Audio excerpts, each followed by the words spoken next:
That's a difference maker.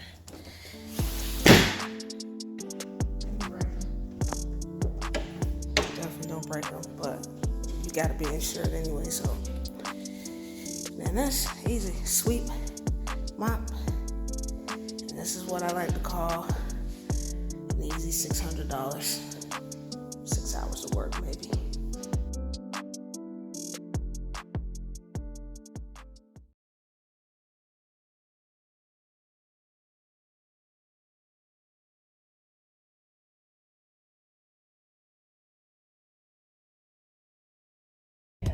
That's what we gotta do, man.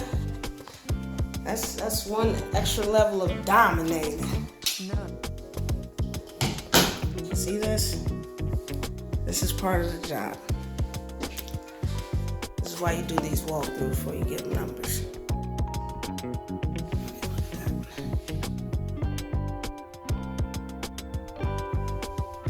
What's up with all this cracking around the tub at the top?